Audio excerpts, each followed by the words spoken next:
On Christmas Eve, she was abandoned in the snow until a CEO said, "Come with me." The winter wind had claws, and those claws were tearing through Sophia Bennett's entire being. She sat hunched on the freezing pavement outside Riverside Station, her arms wrapped around herself, desperately trying to hold on to any remaining warmth. It was nearly midnight on Christmas Eve. The snow descended in thick, relentless sheets, turning everything into a suffocating blanket of white.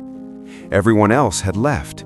The final train had departed 20 minutes earlier, taking with it the last wave of travelers rushing home to decorated trees and warm embraces, to family, to love, to the kind of belonging Sophia had always observed from the outside looking in.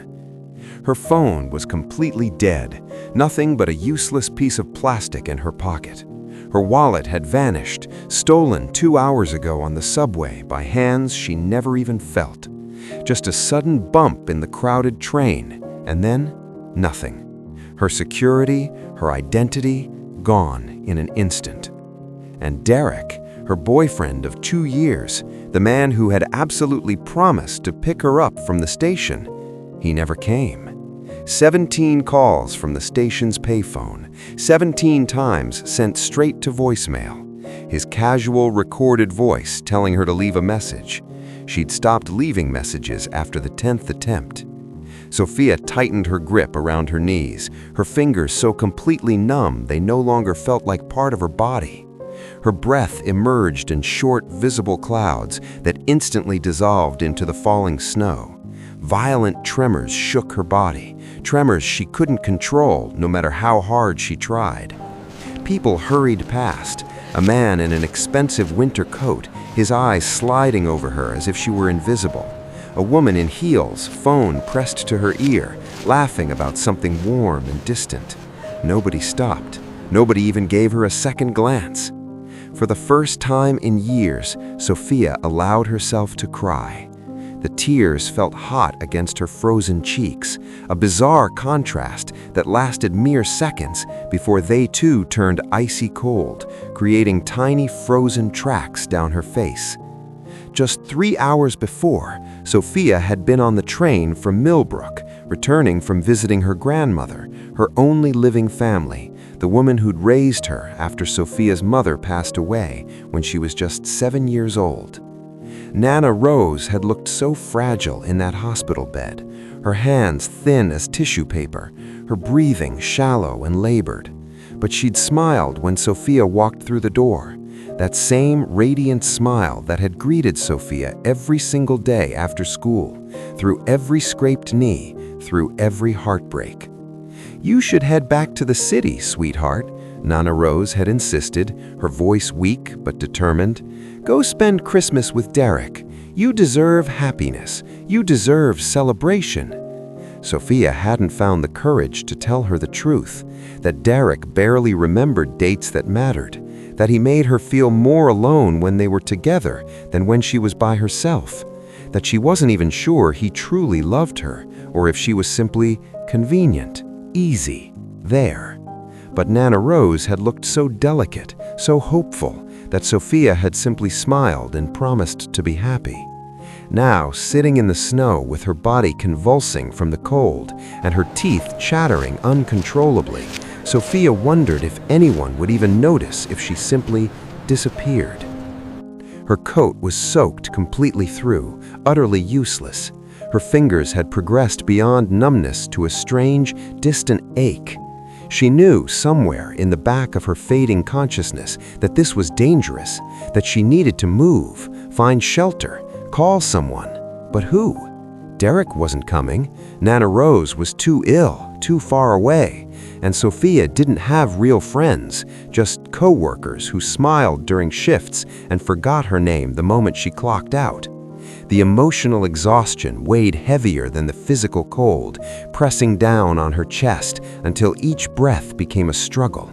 She was so tired, so deeply, endlessly tired. Maybe she could just rest here, just for a moment, just until the shaking stopped. Her eyes began drifting closed, and then she heard it, the low, steady purr of an engine. Sophia forced her eyes open, her vision blurred from cold and tears. A car was approaching the curb, not just any car, a sleek black sedan, the kind she only saw in movies, the kind that cost more than she'd earn in 5 years. The engine went silent. For a long moment, nothing happened. Then the driver's door opened and a man stepped out, tall, broad-shouldered, wearing an impeccable dark suit beneath a wool coat that probably cost more than her entire wardrobe. Snow was already collecting in his dark hair, dusting his shoulders. He stood there briefly, scanning the empty station, his expression unreadable. Then his eyes found her. They were slate gray, storm cloud gray, the kind of gray that missed nothing. For 3 heartbeats, they simply stared at each other through the falling snow. Sophia watched as his eyes narrowed, taking in the scene, the girl on the curb, the soaked coat, the deserted station, the snow accumulating around her like a burial shroud. His jaw tightened visibly.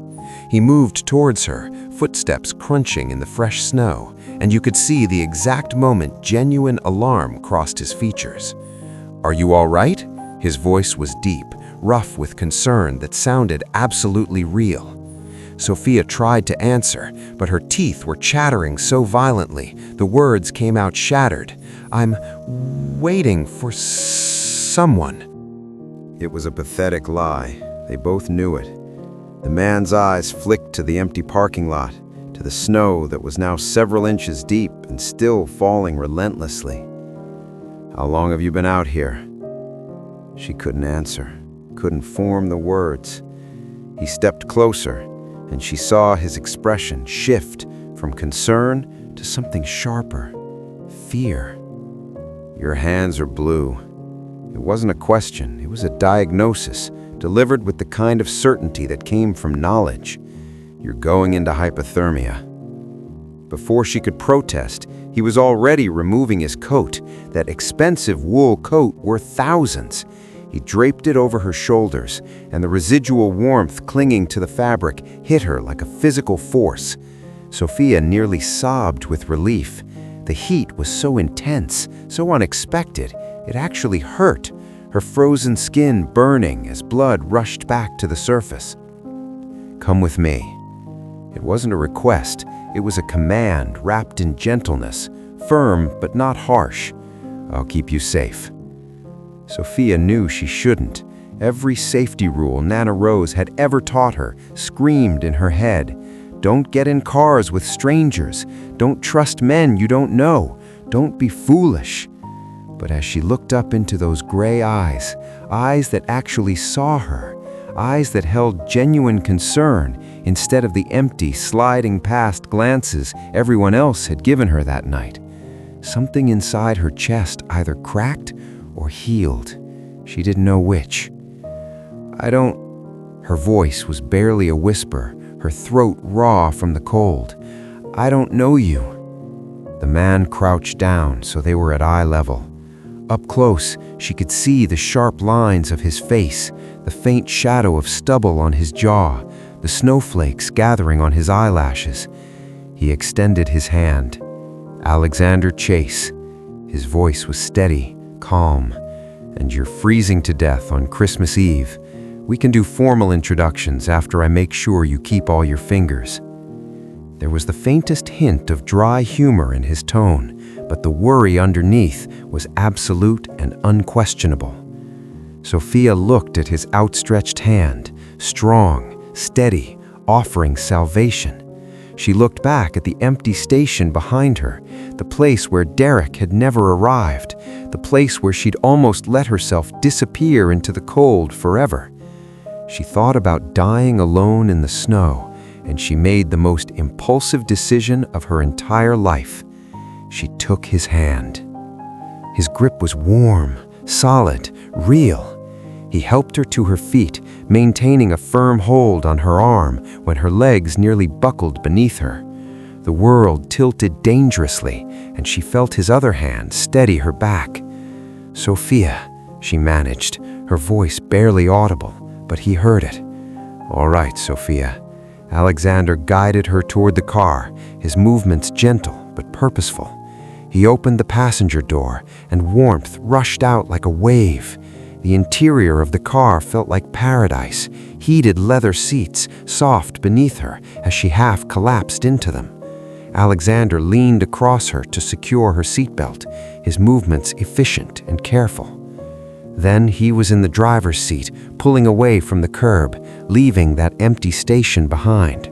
Sophia turned to look out the back window, watching the place where she'd almost died grow smaller and smaller in the distance. Derek had never come, but someone else had, and somehow, impossibly, that changed absolutely everything. Sophia was shaking so violently, her teeth chattered in a frantic rhythm that wouldn't stop. She sat in the heated leather seat of Alexander's car, but the cold had penetrated so deep into her bones that even this warmth couldn't reach her. Alexander drove in concentrated silence, but she could see his jaw was tight, his eyes checking on her repeatedly in the rearview mirror, concern etched across his features. "Still with me?" Sophia tried to answer, but all that emerged was a trembling whimper. Alexander cursed under his breath, the first crack in his controlled composure, and pressed harder on the accelerator. "Hold on, 5 minutes." The car stopped in front of a high-rise Sophia recognized, one of the most expensive buildings in the entire city. Alexander got out and opened her door, but when she tried to move, her legs refused to cooperate, muscles locked from the cold. Without a moment's hesitation, he scooped her into his arms. "I can walk," Sophia protested weakly, though they both knew it was a lie. "No, you can't." He carried her through an opulent marble lobby, past a doorman who looked surprised but didn't question anything, straight into a private elevator. When the doors closed, reality finally crashed over her like a wave. She was in the arms of a complete stranger, being taken to his apartment. She should be terrified, but all she felt was the warmth of him seeping through her wet clothes, the strength of his arms holding her carefully, protectively, and a strange, inexplicable sense of safety she couldn't explain or resist. The elevator opened directly into a penthouse that took Sophia's breath away. She caught glimpses of floor-to-ceiling windows, sleek minimalist furniture, and a perfectly decorated Christmas tree glowing in the corner. Alexander carried her straight to the bathroom and turned on the shower, carefully adjusting the temperature. "You need a hot shower immediately." He turned to Sophia, who was leaning against the sink for support, still shaking uncontrollably. "Take off those wet clothes. I'll be back with dry ones in 5 minutes. Can you manage?" Sophia nodded, not trusting her voice. When he closed the door and she tried to remove her coat, her fingers were so completely numb they could barely grip the zipper. Tears returned, tears of frustration, exhaustion, and complete humiliation. She felt pathetic, abandoned, freezing, now depending entirely on a stranger's charity on Christmas Eve. A soft knock interrupted her spiral. "Sophia, are you all right?" She didn't answer, didn't trust her voice not to break. The door opened slightly. "I'm coming in. Tell me if you're not comfortable." Silence. Alexander entered, eyes carefully, respectfully focused on her face, not her body. When he saw she was still fully dressed, still shaking violently, his expression softened with understanding. "Let me help." With surprisingly gentle hands, he unbuttoned her soaked coat, helped her pull it off, then the sweater underneath. He stopped when he reached her blouse, leaving her dignity intact. "Can you handle the rest?" Sophia nodded, grateful beyond words. "I'll be right outside. Call if you need me." 15 minutes later, Sophia emerged from the bathroom wrapped in a fluffy robe 3 sizes too large for her frame. Her hair was damp, her skin finally returning to healthy pink instead of that frightening blue. Alexander was in the kitchen, making something that smelled heavenly, like hot chocolate and safety and home. When he saw her, he stopped what he was doing. "Better?" "Much," Sophia whispered, her voice still hoarse. "Thank you. I don't know what would have happened if you hadn't—" She couldn't finish. didn't want to think about it. Alexander brought 2 steaming mugs to the living room, gesturing to the plush couch. Sophia sat, pulling the oversized robe tighter around herself. He took the armchair across from her, deliberately keeping a respectful distance. "Want to tell me what you were doing freezing to death on Christmas Eve?" The question was gentle but direct, without judgment. Sophia stared at the mug in her hands, watching the steam rise. She could lie, probably should lie, but something about the way Alexander looked at her, without pity, without judgment, just genuine interest, made the words spill out like water breaking through a dam. "My boyfriend was supposed to pick me up. He didn't come. My phone died. My wallet was stolen on the subway. I had nowhere to go. And I think he just didn't care enough to show up."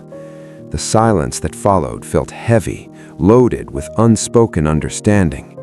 Then Alexander spoke, and there was an undercurrent of barely contained anger in his voice that made Sophia look up sharply. What kind of man leaves his girlfriend freezing and alone on Christmas Eve? It wasn't really a question, it was a condemnation. Sophia laughed, a bitter, joyless sound that surprised even her. The kind who never really loved me, I guess. And somehow, saying it out loud to a stranger felt both liberating and absolutely devastating. Sophia woke completely disoriented. For several confused moments, she didn't recognize where she was. The room was too spacious, the bed too soft. The light streaming through the windows illuminated skyscrapers instead of her usual view of a grimy alley. Then everything came flooding back. The snow, Alexander, the penthouse, being rescued. She sat up quickly, panic rising in her chest like a tide. What time was it? How long had she been asleep? She was wearing a t-shirt that clearly belonged to Alexander, enormous on her small frame, smelling of masculine soap and something indefinable that made her stomach do strange flips. A gentle knock on the door. "Sophia, are you awake?" Alexander's voice, calm and reassuring. "Can I come in?" "Yes," she managed to say. Alexander entered carrying a tray laden with breakfast, coffee, perfectly golden toast, fluffy scrambled eggs. "Thought you might be hungry." He placed the tray on the bed carefully, still maintaining that respectful distance. In the full daylight, Sophia really saw him for the first time. He was younger than she'd initially thought, maybe late 20s, early 30s, handsome in an aristocratic way, with those penetrating gray eyes that seemed to see straight through to her soul. "What time is it?" she asked, reaching gratefully for the coffee. "Noon. You slept almost 12 hours straight. Your body desperately needed it." He sat in the chair near the window. "How are you feeling?" "Better. Embarrassed." Sophia couldn't quite meet his eyes. "I'm so sorry for completely invading your Christmas like this. You probably had plans, and I didn't," Alexander interrupted gently. "I was returning from a tedious business dinner when I saw you, and I'm genuinely grateful I did." Sophia finally looked at him directly.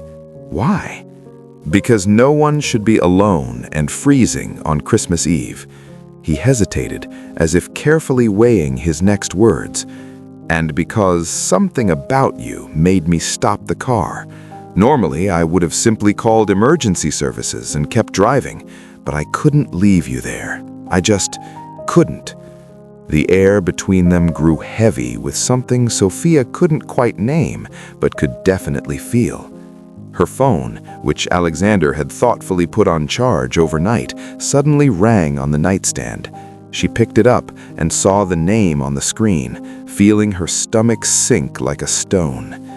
Derek. 17 missed calls, 23 messages. She opened the most recent one. "Where the hell are you? I went to pick you up this morning and you weren't there. This is ridiculous, Sophia. Call me now." Sophia felt rage, pure incandescent rage burn through her entire body. He went to get her this morning, 12 hours too late, after she'd spent the entire night in the freezing cold, fighting to stay alive.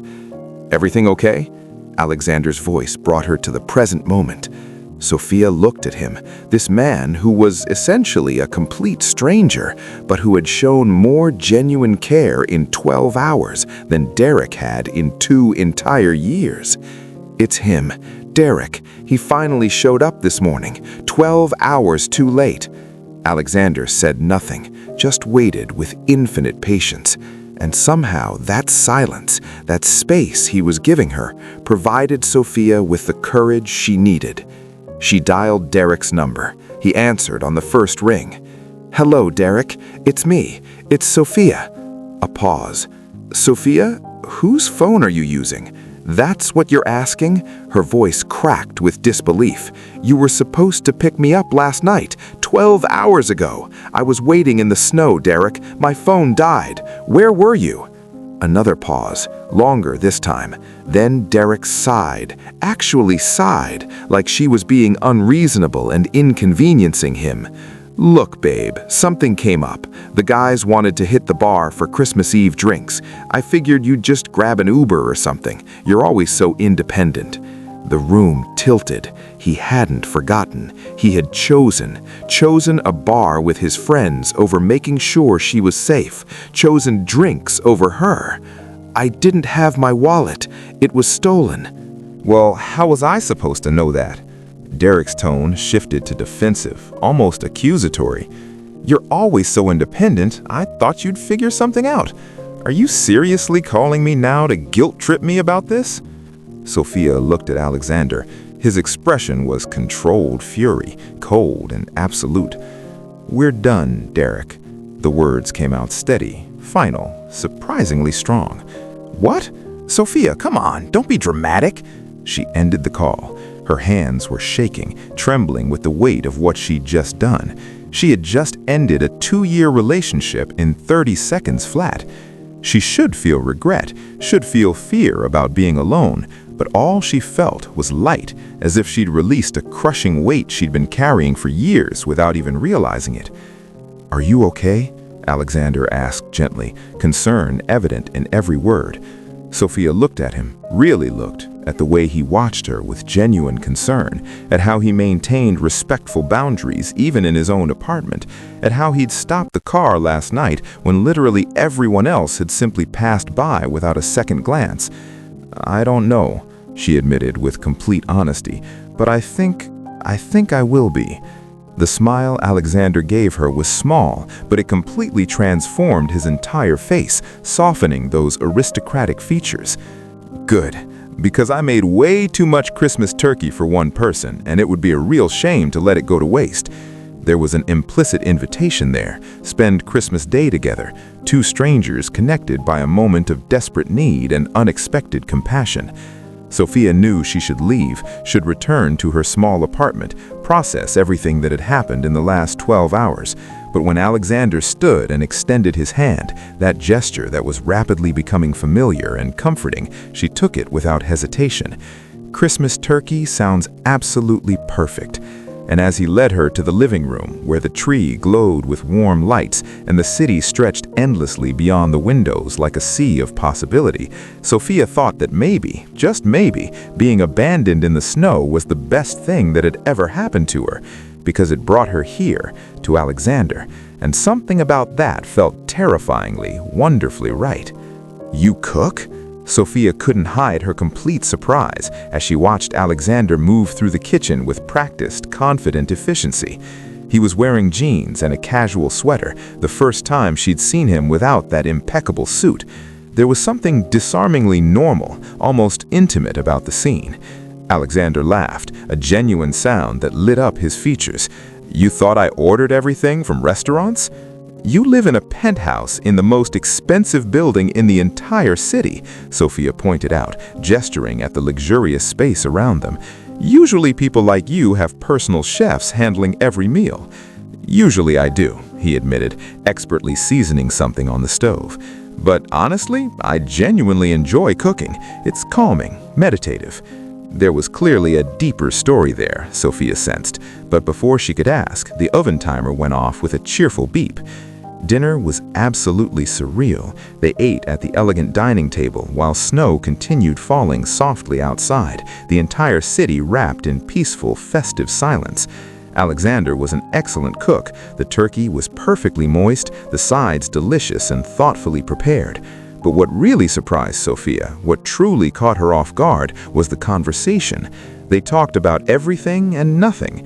Alexander told her about growing up as an only child with perpetually absent parents, building a business empire in his 20s as a way to prove his worth, to matter. Chase Industries, Alexander explained when Sophia asked. Medical technology. We develop equipment that saves lives, that makes a real difference. There was unmistakable pride in his voice, but also something else lurking beneath. Loneliness, perhaps, a deep, aching solitude. "And you?" he asked, genuine interest in his eyes. "What do you do when you're not being abandoned in snowstorms?" Sophia laughed, though the question still stung. "I work at a bookstore, nothing remotely glamorous, but I love books. I love how they can transport you anywhere, let you be anyone, live 1,000 different lives." Escapism, Alexander observed, not judgment, just understanding. "Sometimes the real world is too much," Sophia agreed softly. For a moment, their eyes met across the table, and there was a profound understanding there, two strangers discovering they might not be so strange to each other after all. After dinner, they moved to the living room. Alexander turned on the fireplace with a remote control, and Sophia couldn't help but laugh. "Of course you have a remote control fireplace. Are you mocking my technology?" There was humor dancing in his voice. "Just a little." They sat on the couch, not too close, but not far either. Sophia picked up one of the framed photos on the side table. It showed Alexander, younger, with a beautiful dark-haired woman with kind eyes. "Your mother?" she asked gently. "She was." Alexander's voice grew quieter, more subdued. "She was incredible. Always said I worked too much, that I needed to find someone to share my life with, to really live instead of just existing." He laughed without any real humor. "I think she'd be pretty disappointed that I'm still alone." "Why are you?" The question escaped before Sophia could think better of it. "Sorry, that's completely not my business." "Because it's easier," Alexander answered with disarming honesty. "Relationships require vulnerability, trust, and in my world, trust is dangerous currency. People want things from you, your money, your connections, your influence." He looked directly at her. "But you understand that, don't you? That's why you stayed with Derek, even though he clearly didn't value you, because being alone seemed scarier than being with the wrong person." The words hit Sophia like a physical punch, stealing her breath, because he was absolutely right, completely devastatingly right. "How did you know that?" Sophia whispered. Alexander studied her for a long, intense moment. "Because I recognize it in you, that wound of not feeling like you're enough, of seeking external validation because the internal compass is broken." He leaned slightly closer. "But can I tell you something I learned building a company from absolutely nothing?" Sophia nodded, barely able to speak, barely able to breathe. "You don't need someone else to make you whole. You're already whole, Sophia. You just need to believe it." Tears burned in Sophia's eyes. No one, absolutely no one, had ever said anything like that to her. No one had ever seen her this clearly. "You're stronger than you think, Sophia. Last night, in that cold, you didn't give up. Today, you ended a relationship that was destroying you from the inside. That takes real courage." He reached out and wiped away a tear that escaped, trailing down her cheek. The touch was brief, barely there, but it set every single nerve in her body on fire. Don't diminish yourself just because someone was too stupid, too blind to see your worth. The silence that followed was electrically charged. Sophia was acutely, painfully aware of how close they were now, how his warmth seemed to fill all the space between them, how his eyes held hers with an intensity that made her heart race. "I should go," she said suddenly, standing up abruptly, because if she stayed one more minute, she'd do something potentially stupid, like lean in and discover if his lips were as soft as they looked, if this connection was as real as it felt. Alexander stood too, respecting her space. "Do you have somewhere safe to go?" The question was gentle but direct, and Sophia realized with a sinking feeling that her apartment was tiny, cold, filled with memories of Derek and disappointment. The idea of returning there today felt utterly unbearable. "I have an apartment," she said weakly. "That's not what I asked." Alexander studied her carefully. "Stay, at least tonight. I have plenty of guest rooms, and tomorrow, if you want to leave, I absolutely won't stop you. No pressure whatsoever." Sophia knew she should refuse, should maintain boundaries, should protect herself. But when she looked around at the warm apartment, at the glowing tree, at Alexander watching her with those gray eyes that made her heart race and her defenses crumble, she realized with crystal clarity that she didn't want to go. Not yet. Maybe not ever. "Okay," she whispered. "One more night." And the smile Alexander gave her, warm, genuine, full of barely contained hope, was worth every second of uncertainty. Sophia woke to the rich smell of coffee and something sweet baking in the kitchen. For one disoriented, dreamlike moment, she thought she was home with Nana Rose, those rare, precious mornings when her grandmother made pancakes from scratch. Then reality settled in, warm and surprising. She was in Alexander's penthouse. Again. She should have left yesterday, but she hadn't, and now it was her third morning here, and something about that should feel strange, alarming even. But it didn't. It felt terrifyingly comfortable, like coming home after a lifetime of wandering. She came downstairs to find Alexander in the kitchen, wearing a perfectly tailored suit, clearly ready for work. "Good morning," he said, pouring coffee for her without asking. He'd already learned exactly how she liked it. Milk, 1 sugar. "I made waffles. I hoped you'd like them." They ate at the kitchen counter, falling into a surprisingly domestic morning routine that felt both new and ancient at once. "Do you have to work today?" Sophia asked. "Board meeting at 10. Unfortunately, business empires don't run themselves, no matter how much I might wish otherwise." There was genuine regret in his voice. "What will you do?" "Go back to my apartment, I suppose, look for my old backup phone, see if I can somehow recover my wallet, start putting the pieces back together." The prospect felt exhausting, overwhelming. Alexander was quiet for a long moment, then carefully set down his fork. "I have a proposal for you." Something about the way he said it made Sophia's heart race. "What?" "Stay here. Not just today. Stay until you get completely back on your feet, until you recover your wallet, stabilize things, figure out your next steps." Sophia blinked, certain she'd misheard. "Alexander, I can't." "Why not?" He turned on his stool to face her fully. "You need a place. I have more than enough space. It doesn't make logical sense for you to return to an apartment that reminds you of someone who hurt you when you could stay here, be comfortable, be safe." "I barely know you," Sophia protested, though something deep inside her was screaming to say yes, to accept this impossible gift. "And you barely know me. I could be, I don't know, taking advantage or something worse?" Alexander actually laughed, a genuine sound that completely transformed his serious face. "Sophia, you've thanked me approximately 5 times yesterday alone for making dinner. You washed the dishes even after I explicitly told you not to. You're quite literally the least opportunistic person I've ever encountered." He grew serious, his eyes holding hers with uncomfortable intensity. "Look, I know this is completely unconventional, but there's something about you that I can't explain. Since I found you at that station, my apartment doesn't feel so empty anymore. And maybe we both benefit from not being alone this Christmas. Maybe we're both exactly what the other needs." Sophia's heart was beating so hard she was absolutely certain he could hear it, could see it pounding against her ribs. What if people talk? What if they think that we... "Who cares what strangers think?" Alexander interrupted gently but firmly. "Sophia, I built a billion-dollar company by the time I was 30. Trust me when I say people always talk. I learned long ago not to listen to noise that doesn't matter."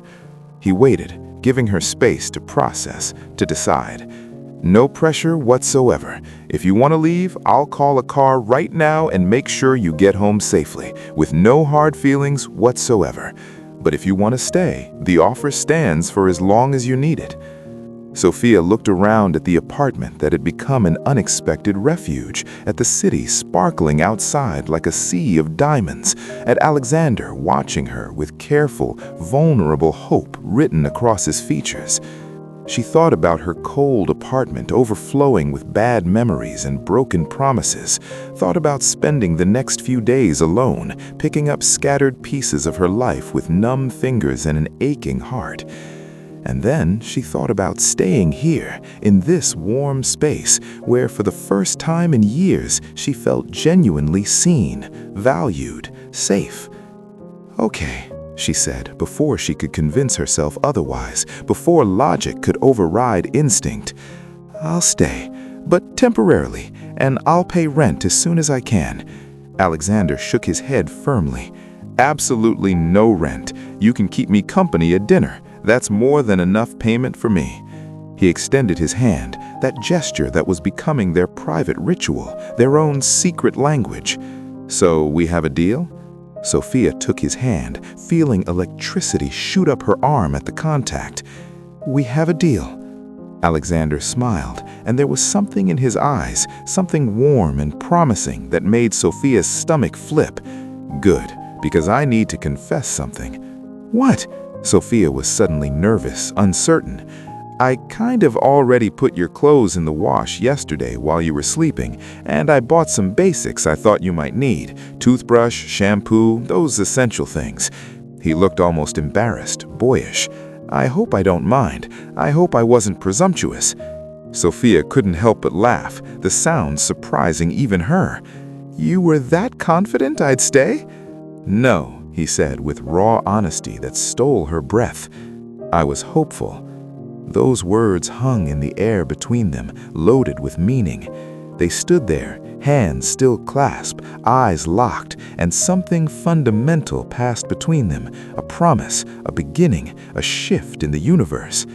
Then Alexander's phone rang, shattering the moment. He cursed under his breath, checking the screen. "My assistant, I really need to go." But before leaving, he leaned in and kissed the top of her head, a gesture so natural yet so intimate it made Sophia's heart completely stop. "See you at dinner." "See you at dinner," she confirmed, her voice barely above a whisper. And when he left, when the elevator doors closed and she stood alone in that enormous apartment, Sophia realized that in just 3 days, her entire life had turned completely upside down. She'd gone from abandoned and freezing in the snow to living with a billionaire who saw her, who chose her, who made her feel valuable. And the scariest part? It felt absolutely, perfectly right. The intercom buzzed at 3 in the afternoon when Sophia was curled up on the couch, lost in one of the many books from Alexander's extensive library. She hesitated, uncertain. It wasn't her place to answer, but when it buzzed again, more insistently, she stood and pressed the button. "Yes? Where is Alexander Chase? This is his apartment. Let me up, now." Sophia froze, something in that voice making her instinctively obey. She pressed the button to release the elevator, then ran to check herself in the mirror. Messy hair, wearing leggings and one of Alexander's oversized t-shirts she'd borrowed. Great, just absolutely great.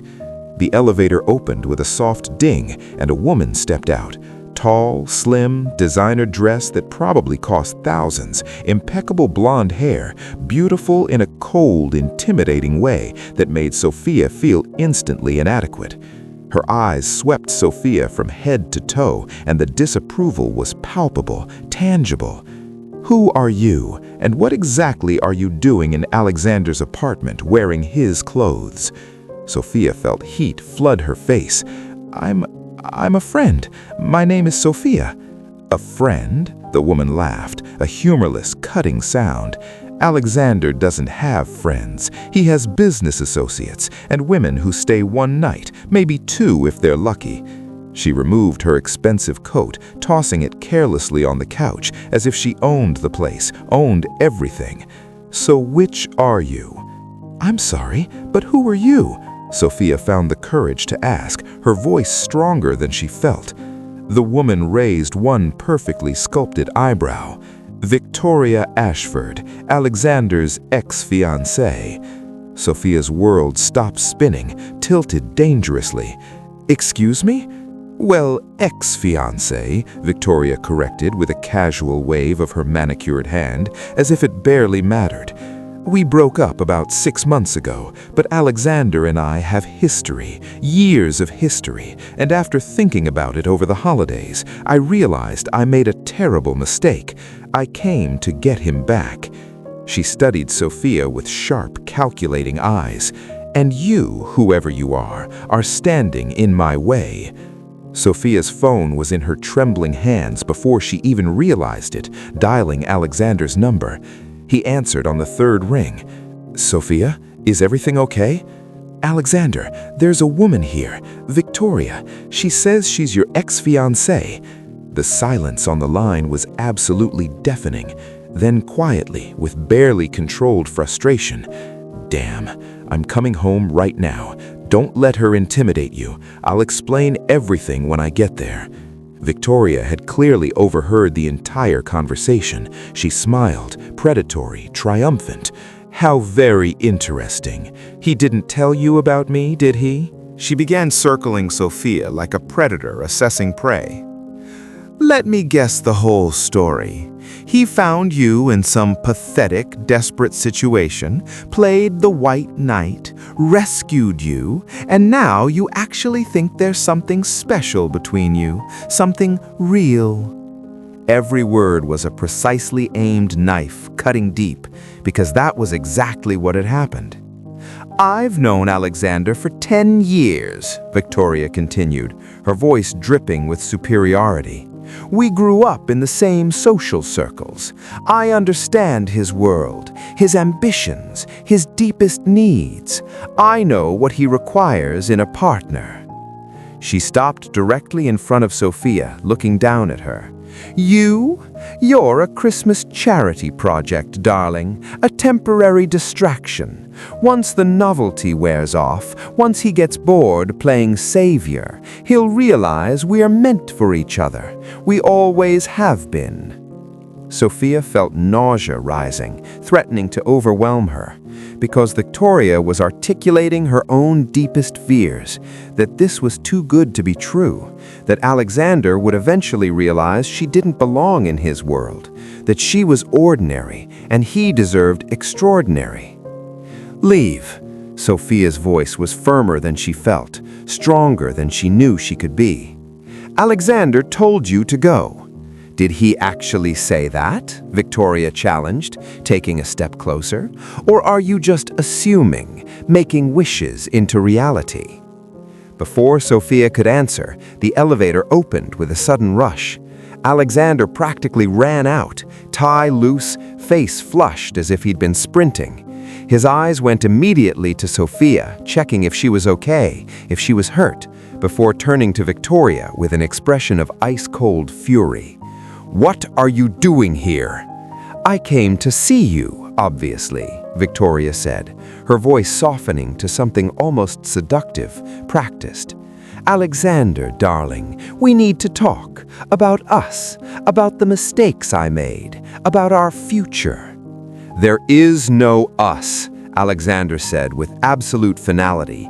There hasn't been for 6 months. You broke up with me by text message, remember? Because you decided I was emotionally unavailable, incapable of real connection. And I was wrong. Victoria moved closer, completely ignoring Sophia now, dismissing her as irrelevant. I shouldn't have given up so easily on what we had. We were good together, Alexander. You know that's true. We fit. She placed her hand on his chest possessively. Come back to me. We can fix this. Alexander removed her hand gently but very firmly. No. One word, simple, definitive, final. But Victoria didn't give up easily. Is it because of her? She pointed at Sophia dismissively. That lost girl you took in like an abandoned puppy? Alexander, be serious. Be realistic. She doesn't belong in your world. In a week, maybe 2, you'll get tired of playing savior. You always do. Sophia felt every word like a physical blow, because there was an element of truth there. She didn't belong in this world of penthouses and designer clothes and women like Victoria who were raised and trained for this life.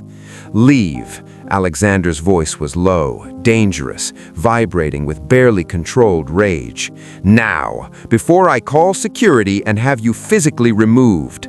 Alexander, now! The shout echoed through the apartment, sharp and shocking. Victoria stepped back, genuinely surprised. She'd clearly never seen him this way, uncontrolled, emotional, raw. She grabbed her coat, walking to the elevator with wounded dignity, trying to salvage pride. But before entering, she looked back one final time. She'll disappoint you, Alexander. They always do. And when she does, when reality sets in, I'll be right here waiting. The doors closed with a soft hiss. Silence crashed down like a wave. Alexander turned to Sophia, who was trembling, not from cold this time, but from adrenaline and fear and crushing doubt. Sophia, I'm so sorry. I had no idea she would come here. We broke up months ago. It's completely over. She has no claim on me, no right to... Is she right? Am I just a charity project? Will you get tired of me and realize she was better? That she fits your world and I never will? Alexander closed the distance between them in 3 decisive steps, holding her face between his hands with surprising gentleness. Listen to me very carefully. His voice was intense, urgent. Alexander was convenient. Our families knew each other.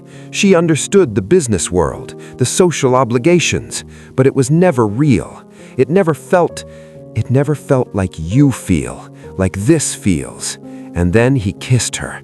The kiss wasn't gentle or tentative. It was desperate, urgent, loaded with 3 days of unresolved tension and undeniable attraction.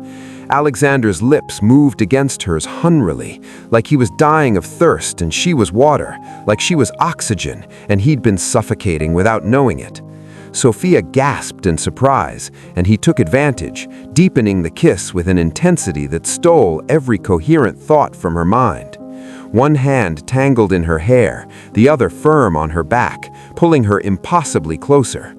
She knew she should push him away, should demand explanations and clarity, but all she could do was melt against him, her arms rising to wrap around his neck, returning the kiss with equal desperate fervor. Because for the first time in her entire life, Sophia was being kissed like she was precious, like she was chosen, like she mattered more than anything else in the world. When they finally pulled apart, both were breathless, hearts racing in synchronization. I'm sorry, Alexander said, his forehead resting against hers. I shouldn't have... Don't apologize, Sophia interrupted, her voice hoarse with emotion.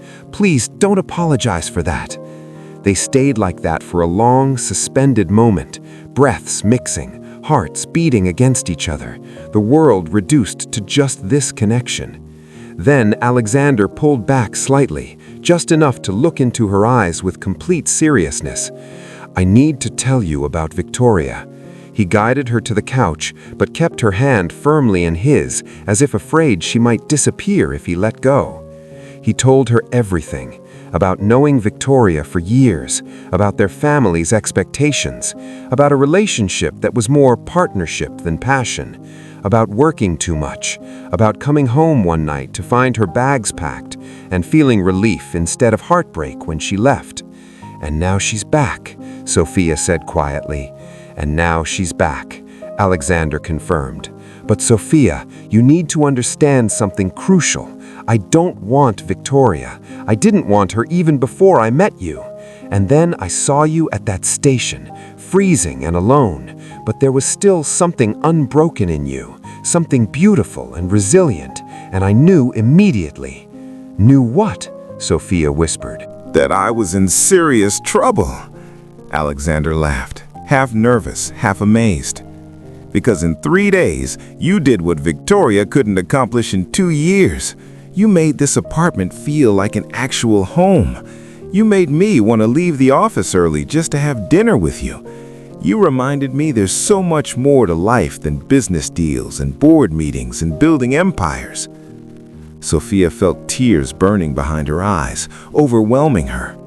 I'm not saying I'm in love with you, Henry continued, quickly, carefully. That would be ridiculous. It's only been 3 days. But I am saying there's something real here, something worth exploring, and I want to see where it can lead, if you want that too. Sophia's heart was beating so violently she could barely think straight. Every rational part of her brain was screaming to go slow, to protect herself, to remember that 3 days wasn't nearly enough time to know someone truly. But then she thought about Derek, who she'd known for 2 full years and who never really saw her, never valued her. And she looked at Alexander, who in just 3 days knew her better than Derek ever had, who stopped his car, who showed up, who chose her. I'm scared, she admitted with complete honesty. Scared this is too perfect, too good to be true. Scared I'll wake up and discover it was just a temporary Christmas fantasy that can't survive reality. Alexander held her face with infinite gentleness. Then let's find out together, slowly. No pressure, no expectations. But Sophia. He brushed his thumb across her lower lip with aching tenderness. I kissed you because I couldn't not kiss you anymore. And if you let me, I'll kiss you again and again until you have absolutely no doubt this is real. Before Sophia could respond, before she could process those words, her phone rang. The number was unknown. She hesitated, but some instinct made her answer. Hello, is this Sophia Bennett? A formal female voice, efficient and concerned. Yes, this is Sophia. This is St. Mary's Hospital. Your grandmother, Rose Bennett, was admitted to our emergency room about an hour ago. She gave us your name as her primary contact. Could you come as soon as possible? The world stopped. Time froze. Sophia's grandmother, the only real family she had left in this world. What happened? Is she okay? Please tell me she's okay. The doctor will explain everything when you arrive, but it's serious, Miss Bennett, very serious. The phone slipped from Sophia's suddenly nerveless hand. Alexander caught it instantly, processing the situation with lightning speed. The hospital? Your grandmother? Sophia nodded, unable to speak, panic rising in suffocating waves that threatened to drown her. I need to go, right now, but I don't have a car and public transportation at this hour. She was hyperventilating, the world tilting dangerously. Alexander pulled her into his arms, firm but gentle, grounding her. Breathe, Sophia, just breathe. We'll figure this out together. He grabbed his phone. Richard, I need the car immediately. Emergency situation. He hung up and looked at Sophia with absolute certainty. We're going together. I'm taking you. You don't have to. I can manage. I've always managed. I know I don't have to, Alexander interrupted firmly but gently. But I'm going anyway, because you shouldn't be alone in this. Not anymore. Not ever again if I have anything to say about it. And as they rushed to the elevator, as panic and fear threatened to overwhelm everything, Sophia realized something profound. In just 3 days, Alexander hadn't simply become a refuge from the cold, a temporary shelter from a storm. He'd become someone she could trust, someone who showed up, someone who chose her repeatedly, consistently. And for the first time in her entire life, she wasn't facing a crisis completely alone. That realization, even in the midst of fear and uncertainty, changed absolutely everything. As they drove through the snowy streets toward the hospital, toward uncertainty and fear and whatever came next, Alexander reached over and took Sophia's hand. She squeezed back, holding on like he was her anchor in a storm. Thank you, she whispered, for stopping, for seeing me, for choosing me when no one else did. Alexander brought her hand to his lips, kissing her knuckles gently. Thank you for letting me, for taking a chance on a stranger in the snow, for reminding me what really matters in life. And as the hospital came into view, as they prepared to face whatever awaited them inside, Sophia knew with absolute certainty that something fundamental had shifted in her universe. She'd gone into that cold night abandoned, alone, invisible, and she emerged seen, chosen, and no longer afraid to hope. Because sometimes the worst moments lead to the best. Sometimes you need to be completely lost to finally be found. And sometimes love doesn't arrive in expected ways. It arrives in a stranger's car on Christmas Eve, offering warmth and safety and the promise of a future you never dared to dream. This was just the beginning of their story, but what a beautiful, unexpected, perfect beginning it was. Thank you for watching this story with me. If it touched your heart, please like, subscribe, and share it with someone who needs to hear that hope can arrive when you least expect it, that love can find you even in the coldest, darkest moments. Leave a comment telling me, have you ever had an unexpected encounter that changed your life? I'd love to hear your stories. Until next time, remember, you're never as alone as you think you are. Sometimes help is just around the corner, waiting to stop the car and offer warmth. See you in the next story. For more videos, please subscribe, like, and comment.